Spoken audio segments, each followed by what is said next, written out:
Praise the Lord. Hallelujah. Praise the Lord. Hallelujah. Praise the living Jesus. Hallelujah. Ẹ já gbàdúrà. Orúkọ Jésù. Amen. Orúkọ Jésù. Amen. Bàbá wa àti Ọlọ́run wa, a gbé yín ga fún ohun tí ẹ ti ń ṣe bọ̀ nínú ayé wa. A dúpẹ́ fún ohun tí ẹ ń ṣe lọ́wọ́lọ́wọ́ báyìí. A sì yín lógo fún ohun tí ẹ ó tún ṣe. Ọlọ́run gba ọpẹ́ wa. Amen. Ìjọba ni ti Olúwa. Yes. Baálẹ̀ gbogbo orílẹ̀-èdè. Torí pé ẹ̀yin lẹ ní àṣẹ lórí ohun gbogbo. Ta ló wí tó sì ṣẹ nígbà tí Ọlọ́run kò pàṣẹ rẹ̀? Bàbá wa gbé yín ga nítorí pé láì ọ̀rọ̀ yín kalẹ̀ ní ọ̀run. Yes. Ayé àti ọ̀run lè yí padà. Kínkínní nínú ọ̀rọ̀ yín kì yóò lọ láìṣẹ.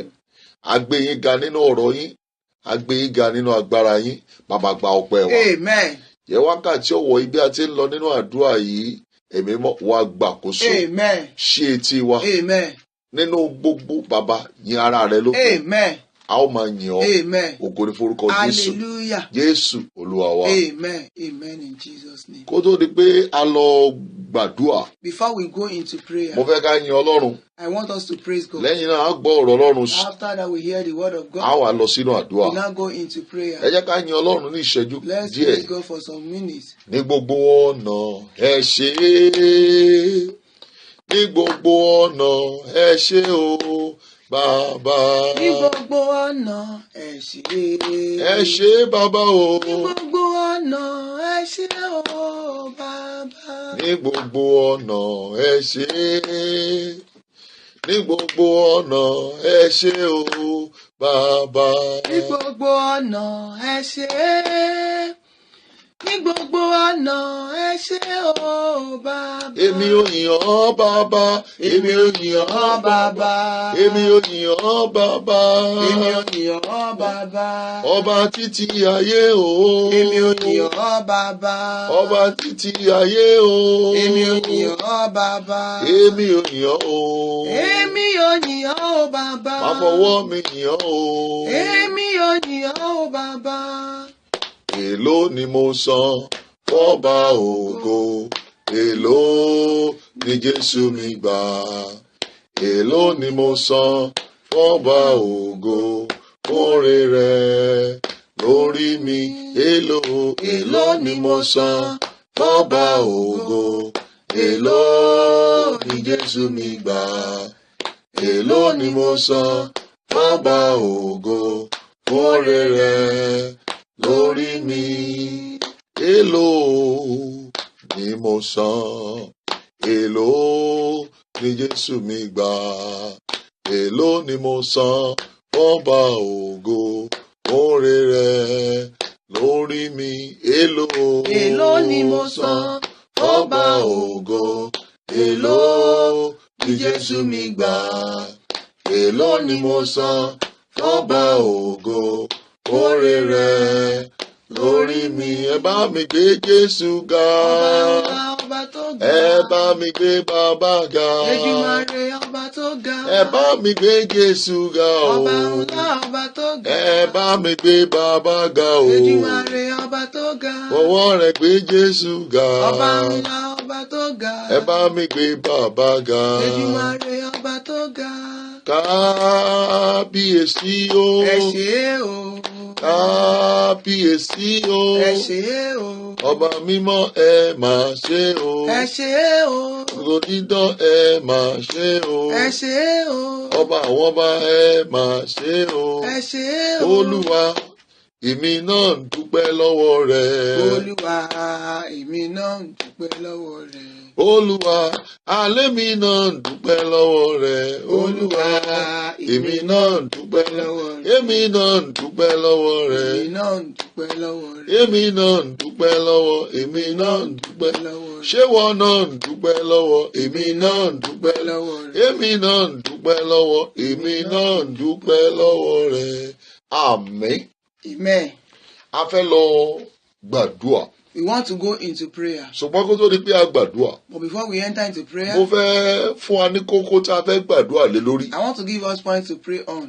A fẹ́ gbàdúrà lórí ṣíṣẹ́gun agbára òru. We want to pray concerning conquering the power of the night. Ṣíṣẹ́gun agbára òru. Conquering the power of the night.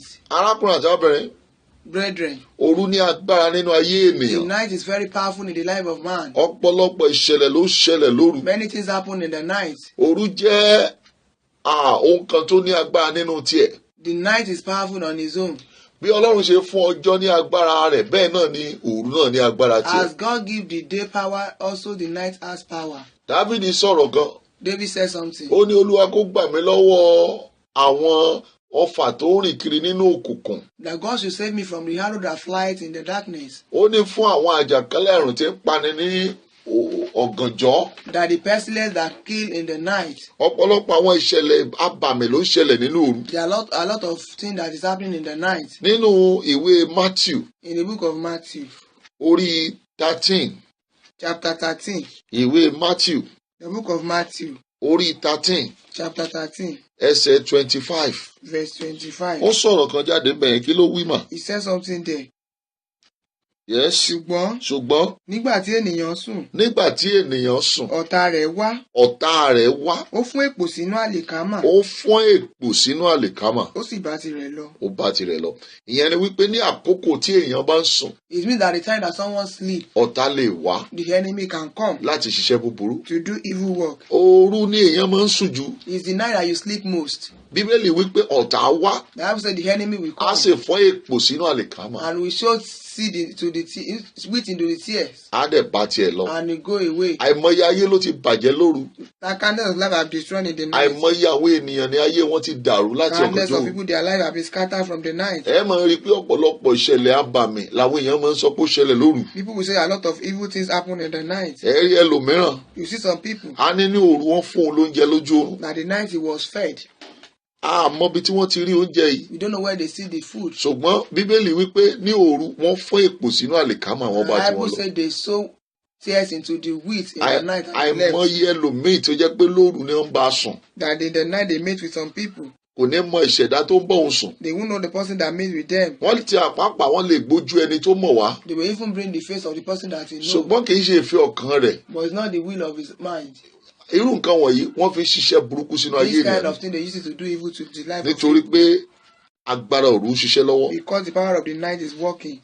Ní òru ni ìṣẹ̀lẹ̀ máa ń ṣẹlẹ̀. In the night things happen. Kí ló dé tá a fẹ́ fi gbàdúrà lórí agbára òru? Why do you want to pray concerning the power of the Torí night? a máa ń tún àyànmọ́ ṣe lóru. We used to amend destiny in the night. Bẹ́ẹ̀ náà ni lóru náà la máa ń ba ayé àwọn ènìyàn jẹ́. Likewise, the life is being destroyed in the night. Òru jẹ́ àkókò tí a máa ń ṣí ipò padà. The night is a time that you leave a stage. Ipò a máa ń yí ọjọ́, ìyẹn ni pé ọjọ́ máa ń gba ọ máa ń yí ọjọ́ padà láti ọjọ́ bọ́ sí òru, láti òru bọ́ sí ọjọ́. The day used to change to night, while the night used to change to day. Ó jẹ́ àkókò tí ìṣípò padà máa ń wà láàrin ọjọ́ kan sí ọjọ́ kejì. It's a time of changing for the days and nights. Àwọn ìṣẹ̀lẹ̀ ńlá máa ń ṣẹlẹ̀ nínú àkókò yìí. Great things used to happen this time around. A máa ń gbé àwọn ènìyàn sókè. People used to be raised up. A máa ń da ayé àwọn èèyàn rú. The life used to be destroyed. Ọ̀pọ̀lọpọ̀ ayé tó bàjẹ́ ní ojú ọjọ́ wọ́n ti parí ẹ̀ ní òru. Many lives are destroyed this day. They are finishing them in the night. Ọ̀pọ̀lọpọ̀ ẹlòmíì ò mọ̀ pé ohun tó ń ṣẹlẹ̀ sóhun ní ojú ọjọ́ tóhun jí kí ó ṣe máa ń ṣẹlẹ̀. Wọ́n ti yanjú ẹ̀ kó tó di pé ó dìde kúrò lórí bẹ́ẹ̀dì ẹ̀. Many does not know that what happened to them in the day has been destroyed in the night. Ọ̀pọ̀lọpọ̀ orílẹ̀-èdè ló jẹ́ pé wọ́n ti ṣẹ́gun wọn ní òru kó tó di pé ilẹ̀ mọ́. Many nations have been conquered in the night before the day break. Ẹ rí i pé òru ni àwọn ẹ̀ka ènìyàn máa ń ṣe ìpàdé jù. You see that the wicked one used to do their meeting in the night. Torí pé wọ́n gbàgbọ́ pé lóru ìyàṣírí àwọn bò. They believe that their secret is covered in the night. Ọ̀pọ̀lọpọ̀ ìṣẹ̀lẹ̀ abàmì ni ó máa ń ṣẹlẹ̀ lóru. Many things used to happen in the night. Bíbélì sọ fún wa pé nígbà tí Ọlọ́run fẹ́ pa àwọn ará Íjíbítì run. That's why God wanted to destroy the Egyptians. Ọlọ́run ní láti dúró títí di ọ̀gànjọ́ òru. God had to wait till the night Kó tó ṣiṣẹ́ tó ṣe. before he do what he did. Ẹ bá mi wo ìwé Exodus. The book of Exodus. Ìwé Exodus orí 11. Exodus chapter 11. Ìwé Exodus orí 11. Exodus chapter 11. Kí ni ẹsẹ̀ kẹfà àti ẹsẹ̀ kẹfà sí ẹsẹ̀ kẹrin sí ẹsẹ̀ kẹfà wí? From verse 4 to 6.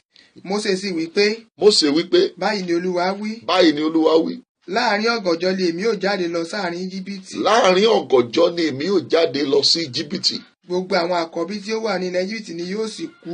Gbogbo àwọn ẹ wo bí Ọlọ́run ti sọ pé ní òru yẹn òun máa pa gbogbo àwọn àkọ́bí Íjíbítì run. The firstborn shall be killed in Egypt. Kí ló dé tí Ọlọ́run ò pa wọ́n ní ọ̀sán gangan? Why did God not kill them in the daytime? Kí ló dé tí Ọlọ́run wá dúró de ọ̀gànjọ́ òru? Why did he wait till the night? Torí pé ọ̀gànjọ́ òru iṣẹ́ máa ń tètè dáhùn tó jẹ́ iṣẹ́ ibi. Because the evil work used to answer quickly in the night. Òru yìí ó jẹ́ òru tí àwọn nǹkan abàmì máa ń ṣẹlẹ̀. Is where the mystery used to happen. Ọlọ́run tó dá ayé ní láti dúró de òru láti ṣiṣẹ́ tó fẹ́ ṣe. God that made the world have to wait till the night to do what he wants to do. Ní ibùgbé àwọn ẹ̀ka ènìyàn. In the habitation of the wicked. Ẹnìkan ni mò ń gbàdúrà yìí fún. And pray for this tó person. wá lè ṣe àmì tó ní agbára. And say amen that is powerful. Mo ní lóru èní yìí. That tonight. Ọlọ́run yóò kọjá lọ. God will go. Yóò pa gbogbo àwọn ọ̀tá rẹ̀ run lórúkọ Jésù. Destroy your enemy in Jesus' name.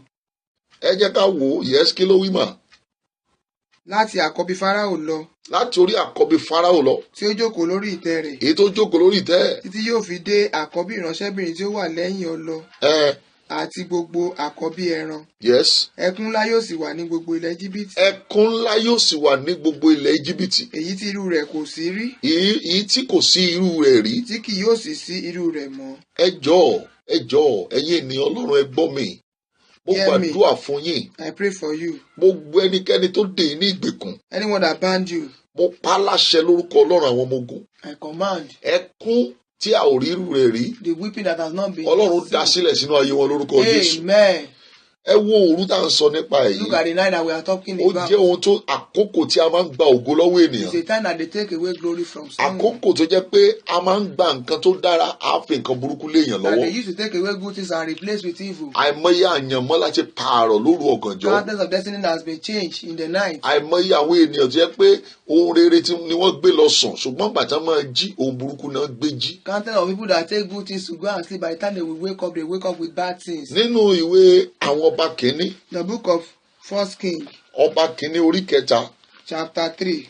Ìṣẹ̀lẹ̀ kan ṣẹlẹ̀ sí àwọn aṣẹ́wó méjì kan. There's one thing that happened to two harlots. Ní àkókò Solomoni. In the time of Solomon. Ẹ wo ohun tó ṣẹlẹ̀ ní ẹsẹ̀ 20. Let's check what happened at the verse 20. Ìwé ọba kìíní orí kẹta ẹsẹ̀ 20 kí ló wí mà? Verse 20.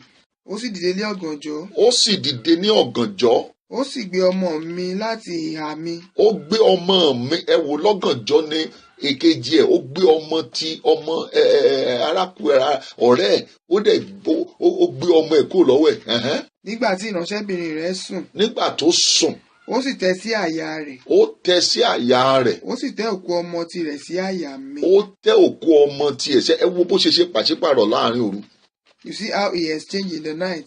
Ẹ wo ẹni tó jẹ́ pé ààyè lọ́mọ tiẹ̀ nígbà tó sùn. That person's child is alive when he was. Ẹnìkan sì ti pa tiẹ̀ lóru. And somebody has killed his own in the night. Ṣùgbọ́n wá wò pé báwo ló fẹ́ ṣe. But how will he do it? Ó wá wò pé ẹ jẹ́ kí n gba ààyè ọmọ tó wà lọ́wọ́ ẹni tó ń sùn yìí. Now let me take the living child. Jẹ́ n gbé òkú ọmọ lé lọ́wọ́. And replace with dead child. Ó dẹ̀ parí iṣẹ́ ìlóru. And he finished the work in the Kò night. sẹ́nikẹ́ni tó mọ̀. Nobody knew. Ìyá ọlọ́mọ gan pàápàá ò mọ̀. Even the mother does not know. Bẹ́ẹ̀ la ṣe parí ògo ẹlòmíì lóru. That's how some people's glory has been finished. Àìmọye ògo tí a ti rà. Candle of glory that have been bought. Tí a ti fi fún ẹlòmíràn. Have been given to another person. Àwọn òkùnkùn á máa gba ògo lọ́wọ́ ènìyàn lóru. Darkness take glory from someone. Wọ́n á dẹ̀ gbé ìgbékúgbé lé èèyàn lọ́wọ́. They will replace it to another thing. Ẹlòmíì tó jẹ́ pé nílé ìwé ó mọ̀wé dáadáa. Some they are so brilliant in Ó school. kàn déédéé ó sùn lọ́jọ́ kan náà ni. He just slept in a day. Bó ṣe máa jí báyìí. As it wake up. Gbogbo tó mọ̀ níṣe ló lọ lórí ẹ̀. Everything that he know just left. Wọ́n ti pààrọ̀ ọgbọ́n orí ẹ̀. They have changed the wisdom. Ọ̀pọ̀lọpọ̀ tó lówó táyé mọ̀ tẹ́lẹ̀tẹ́lẹ̀. Men that are read that the world have known. Lóru ni wọ́n gba ògo kúrò lọ́wọ́ In the ẹ̀. night they take away the glory. Kò mọ bó ṣe ń ṣe gbogbo nǹkan mọ́. You don't know how he do anything again. Owó tó wà lọ́wọ́ ẹ̀ bó ṣe ń bàjẹ́ kò yé. How the money is destroyed does not know. Ẹni tí ò tiẹ̀ lérò nínú ẹbí ẹ̀ òun ló lówó lọ́wọ́. He that did not think of in the family have money. Torí pé wọ́n ti parí iṣẹ́ yẹn lóru. Because the work has been finished. In Gbogbo the àṣẹ night. parí iṣẹ́ òkùnkùn lóru nú ayé ẹ̀. Every finished work of the darkness in the night Lónìí àbàjẹ́ lórúkọ has Jésù. been destroyed today. Amen.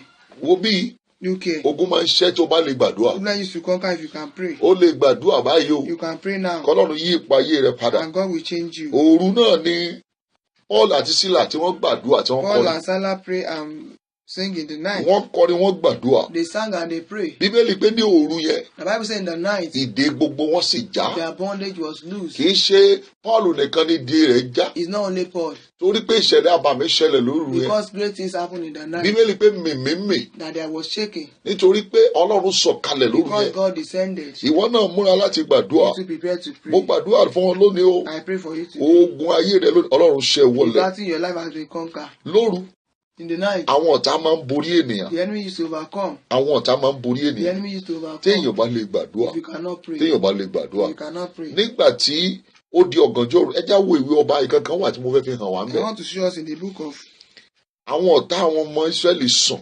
the enemy of the Israelites slept. A rí ìránṣẹ́ Ọlọ́run kan tó dìde. We saw a minister of God that arose. Ẹni tí ẹ̀mí Ọlọ́run gbé wọ̀. That the Spirit of God is upon. Nínú ìwé ọba, The book of King. ìwé ọba, The book of Kings. ìwé ọba, orí 16. The book of Kings chapter 16 Ẹ bá mi wo ẹsẹ̀ 3 náà. verse 3.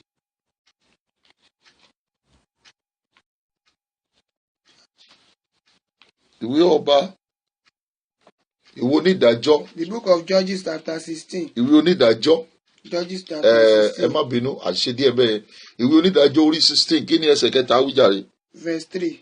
Yes. Samson sì dùbúlẹ̀ ní títí ó fi dé àárín ọ̀gànjọ́. Samsoni ó dùbúlẹ̀ tó fi di àárín ọ̀gànjọ́. Ó sì dìde láàárín ọ̀gànjọ́. Ó dìde ní àárín ọ̀gànjọ́ yẹn. Ó sì gbé ilẹ̀kùn ibodè ìlú náà Yes. àti òpó méjèèjì. Ó gbé ilẹ̀kùn ibodè ní òru. Ó gbé ilẹ̀kùn tí wọ́n fi ṣọ́ ilé wọn. Àwọn ọ̀tá wọn ti sùn.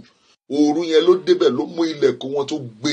Yes. Ó sì fà wọ́n Ó fà wọ́n. tú pẹ̀lú ìdábù ilẹ̀kùn. Ó fà wọ́n tú pẹ̀lú ìdábù ilẹ̀kùn. Ó gbé wọn lé èjìká rẹ̀. Ó gbé wọn lé èjìká rẹ̀. Ó sì rù wọ́n lọ sí orí òkè kan Hmm. tí ó wà níwájú Hebroni. Ẹ wò ó, ní òru ló ṣiṣẹ́ yẹn. He did it in the night. Ní òru wọ́n máa ń sọ àwọn tó ní alágbára tó jẹ́ alágbára wọ́n máa ń sọ wọ́n di aláìlágbára. They used to turn the powerful to powerless. Ààbò tó bọ́ àwọn èèyàn wọ̀nyí òru ní Samson ni tó ká ààbò yẹn dànù. The covering that covered these people, it was in the night. that Ìwọ náà lè Samson gbàdúrà lóru yìí You too can pray láti ká gbogbo ohun tí àwọn ọ̀tá rẹ̀ fi ṣe agbára kó ká kúrò lọ́wọ́ to wọn. remove what your enemy have been using concerning A fẹ́ lọ you. gbàdúrà. You want to go and pray. Mo fẹ́ kó wà ní ìmúra sílẹ̀ I láti want to gbàdúrà. prepare to pray. Ó máa nawọ́ rẹ méjèèjì sókè. You raise up your two hands. Wàá sọ pé Ọlọ́run mo dúpẹ́ lọ́wọ́ rẹ You say, Lord, I thank you pé ní wákàtí yìí that now ogun tó jà mí lóru the battle that faced me in the night, ó máa ṣẹ́ wọlẹ̀ you are pátápátá. going to conquer it. Ẹ porúkọ Jésù jẹ́ gbàdúrà. Lórúkọ Jésù, lórúkọ Jésù, mo gbé ọ̀gá Ọlọ́run pé gbogbo ogun tó jà mí lóru bàbá lónìí ó máa bá mi ṣẹ́gun. Ó ṣé o torí pé wàá yanjú ẹ̀ torí pé wàá bá mi ṣẹ́gun rẹ̀. Ọlọ́run ayérayé ó ṣé ogun tó jà mí lóru lónìí wàá bá mi ṣẹ́ gbogbo ogun yẹn wọlẹ̀. Mo gbé ọ̀gá, mo yìn ọ́ lógo. Ó ṣé o, ó ṣé o, ó ṣé o, ó ṣé o, ó ṣé o, ó ṣé o, ó ṣé o. Jésù Kristi Olúwa wa. Amen.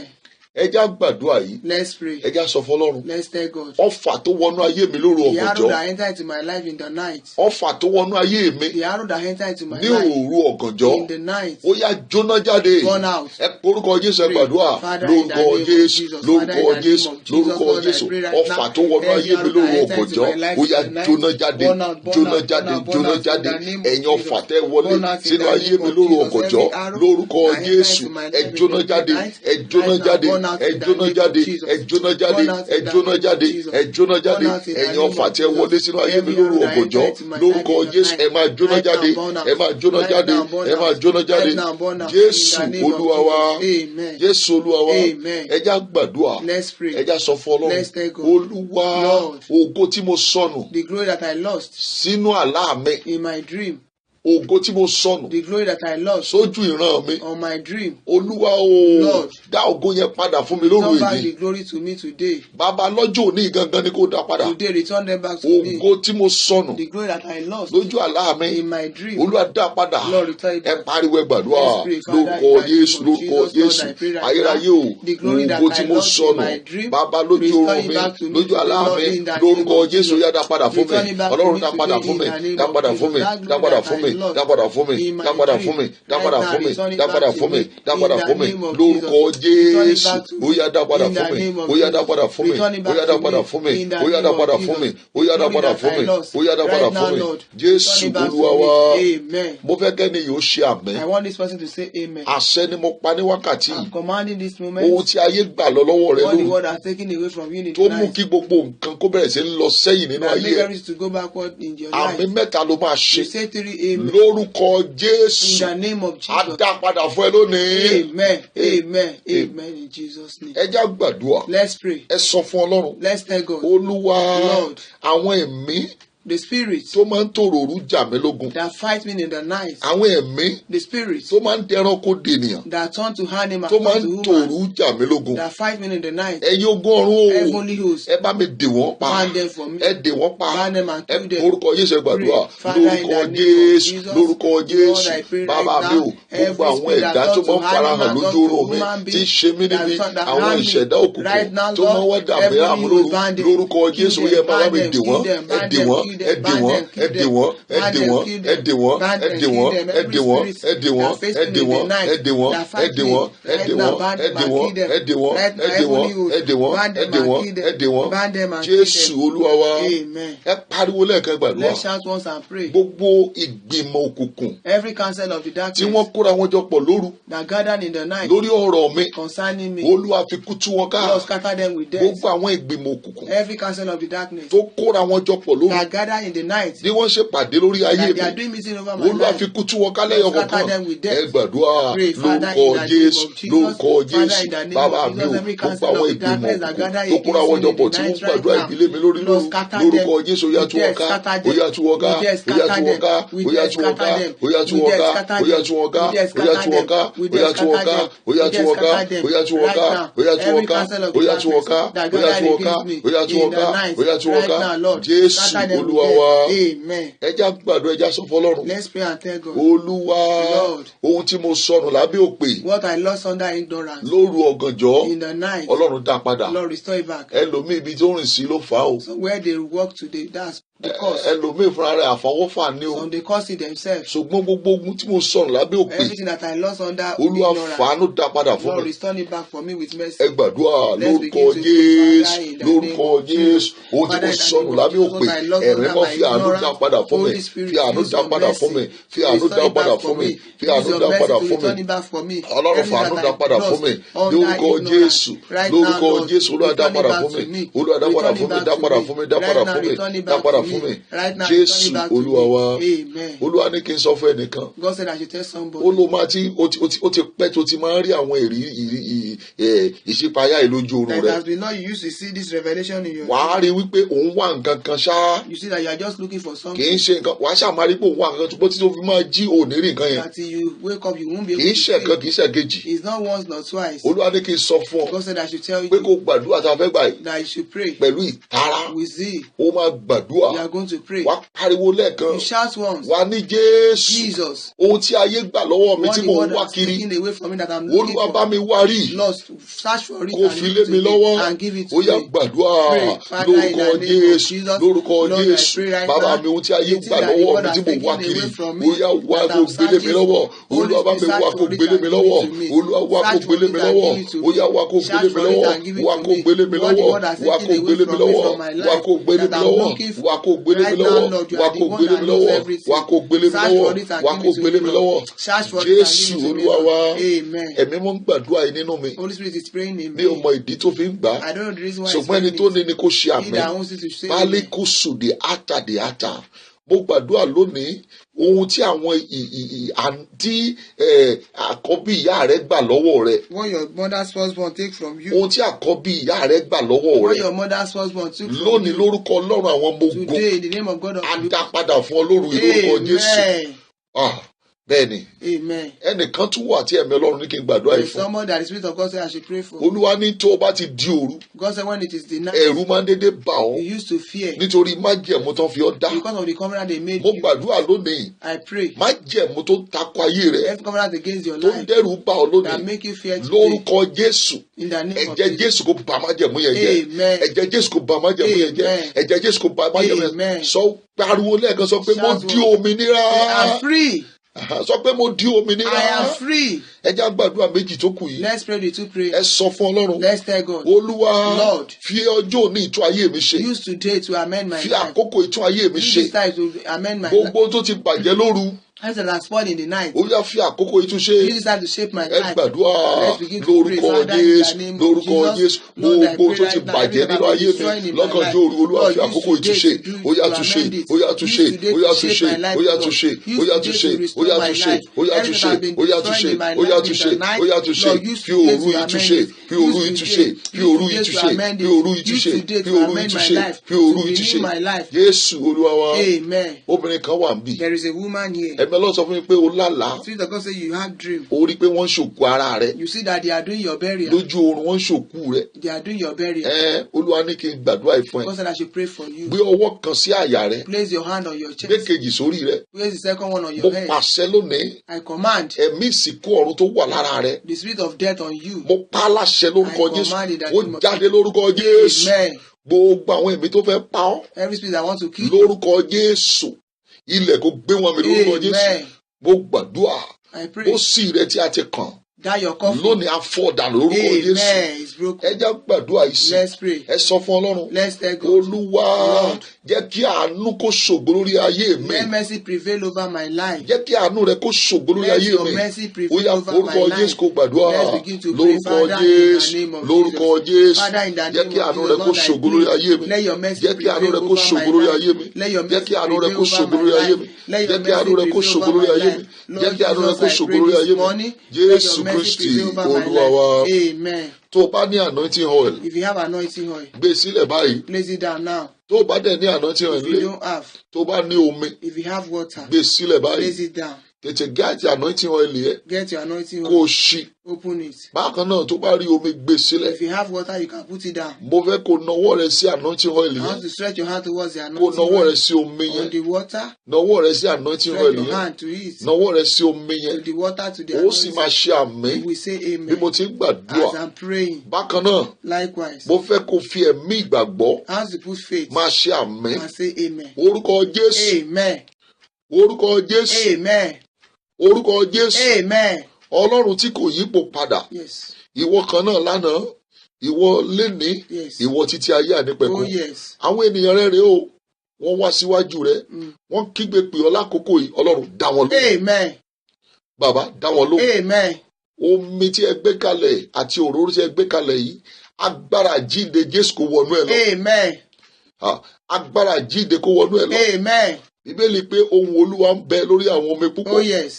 Ìwé mímọ́ sọ pé ẹ̀mí Ọlọ́run sì ń rábàbà lórí omi. Mm. Bíbélì wípé ó ní ẹnikẹ́ni ó ní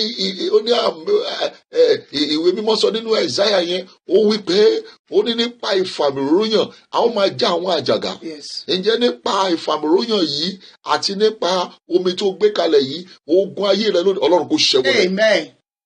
Ọlọ́run kò ṣẹ́wọ́lẹ̀. Amen. Gbogbo iṣẹ́ tí a ti bàjẹ́ lórúkọ Jésù ẹ gba àtúnṣe. Amen. Ẹ gba àtúnṣe. Amen. Ògo tó sọnù lórúkọ Jésù Olúwa dá padà. Amen.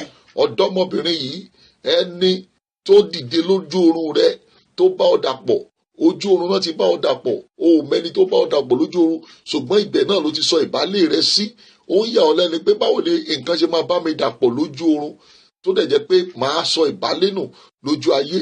Mo gbàdúrà lónìí àwọn ìṣẹ̀dá búburú yìí tó ṣiṣẹ́ yìí lónìí lórí ayé rẹ agbára wọn dópin. Amen.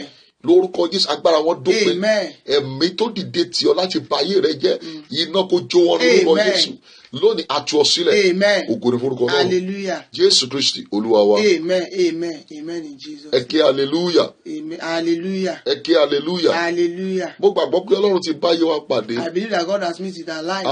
Fún testimony àti fún ìgbaniníyànjú. For testimony and counseling. Ó máa wù mí kó pè mí. I would like you to call me. Fún ìsọ̀rọ̀ láti bá wa sọ̀rọ̀. To speak to us. Orúkọ mi ni Wòlíì Ọlọ́run. My name is the prophet of God. Joseph Ọbádire. Joseph Ọbádire. Tó bá ní ohun tó fẹ́ bá mi sọ. If you have what you want to tell me. Mo wà lórí Facebook. I'm on Facebook. Tó bá ti wo Facebook Joseph Káyọ̀dé Ọbádire. You see Joseph Káyọ̀dé Ọbádire. Wàá rí mi ńbẹ̀. You see me there. O lè bá mi sọ̀rọ̀ ńbẹ̀. You can speak to me there. Bákan náà. Likewise. Phone number mi rèé. This is my phone number. Tó bá ń pè láti ìlú tí kìí ṣe Nàìjíríà. If you are calling from outside Nigeria. Wàá fi +234. You had +234. +234. Add +234. Wàá wá fi nọ́mbà yìí sí. You now place this number. Èyí tí ṣe nọ́mbà tèmi. That is my own. 080. 080. 60. 60. 39. 39. 58. 58. 51. 51. Màá pè lẹ́ẹ̀kan sí. I'll call it again. 080. 080. 60. 60. 39. 39. 58. 58. 51. 51. Màá máa retí èsì ọ̀rọ̀ rẹ. I'll be expecting your call. Tó bá sì rí ohun tó fẹ́ Ọlọ́run fi sí ọlọ́kàn láti ìránṣẹ́ wa lọ́wọ́. But if you have something that God put in your mind to help our ministry. A fẹ́ kó pè wá bákan náà. You can call us. Láti bá wa sọ̀rọ̀ nípa ẹ̀. To speak to us concerning Lórúkọ Jésù yóò dára fún wa. It shall be well with us. Ẹ ṣé púpọ̀. Thank you so much. Praise.